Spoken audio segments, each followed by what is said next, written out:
السلام عليكم ورحمة الله وبركاته، أهلا بكم في قناة منوعات كامل عبد الله. مساء الخير على كل اخواتي وكل حبايبي وكل متابعين كامل عبد الله. أنا بشكر كل الناس من أصغر حد لأكبر حد، كل اللي بيتابع منوعات كامل عبد الله. زي ما أنتم شايفين كده النهاردة الشغل ده مش في الورشة عندي، الشغل ده بره الورشة. زي ما أنتم شايفين كده الأربع تبواب دولت، ما شاء الله الأربع تبواب دولت 4 تبواب، 3 غرفة وواحد حمام. زي ما أنتم شايفين كده التلاتة الغرفة اللي مع بعض دولت والحمام اللي على جنب. الله المستعان. الشغل ده كان الابواب دي كانت ابواب عاديه، واحنا حولناهم للابواب اللي انتوا شايفينها الشكل دوت، اللي هي الشرايح الاستانلس اللي فيها. بس هي الشرايح اللي موجوده فيها ديت عليها ستيكر كده لسه هيتشال. هو انت على حضرتك لو عندك باب اوضه او باب شقه ينفع يتعدل؟ ينفع يتعدل يا فندم. بس هو الباب ممكن هيتعدل، هيتعدل بنفس الشكل ده او شكل تاني. احنا معانا شكل تاني برضو في الفيديو ده، منظر الباب قبل ما يتعدل زي ما انتم شايفين كده. ديت ما كناش لسه عملنا فيه اي حاجه، كان لسه على زي ما هو بالبوهيه بتاعته بحاجته كده. اول حاجه بنبتدي ان احنا نصنفر الشغل اللي هو القديم دهوت عشان الغيره بتاعنا يلزق.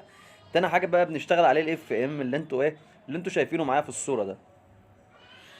البابين اللي هم واقفين دولت خلصهم، فاضل الباب اللي هو واقف دوت. زي ما انتم شايفين كده الشغل هنا ماشي كده واحده واحده معاكم. تمام. انا معايا شكل باب تاني بقى كده في الفيديو برضو معايا.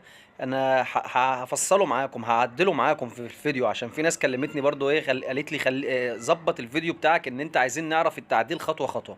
ان شاء الله باذن الله معاكم كده في بقيه الفيديو هوريكم الباب التاني شكل تاني. ده اللي استلس من اول الباب لاخر الباب. زي ما انتم شايفين كده معايا الاستانلس بتاع الباب جاي من الاول للاخر. تمام. الابواب اللي انا هعدلها التانية اللي موجوده معايا ديت، الاستانلس هيكون في النص بس، والشرايح بتاعته القوايم اللي هي قوايم الباب ملزوقه قشره من الجنبين الايمان والراسين بتوعه، والاستانلس في النص. طب تعالى نشوف بقى اول خطوه في الباب دوت لما تيجي تعدله ايه هي اول خطوه. اول خطوه كده بسم الله الرحمن الرحيم. زي ما انتم شايفين كده انا بحل الباكيته اللي هي في الباب اللي هي العاليه دي. تمام. زي ما انتم شايفين كده بعد ما حليت الباكيته دي كلها كده، همسك الصاروخ واروح جاي زايل كل البوهيه بتاعته. الحرف اللي انا بصنفر فيه اللي هو الخارجي اللي بره ده هيتلزق الشغل بتاعي الاستانلس اللي هو في القلبيه بقى اللي انا بسوق فيها حاليا دلوقتي اللي في النص ديت اللي هتلزق عليها شرايح الاستانلس، والفريم برضه هيكون ملزوق. زي ما انتم شايفين كده اهم حاجه ان انا بزيل البوهيه، بزيلها خالص عشان لما اجي الزق بقى اي حاجه انا هلزقها على الباب بعد كده الزقها بغيره الغيره يمسك معايا. خليكم معايا كده وتابعوا الخطوات واحده واحده.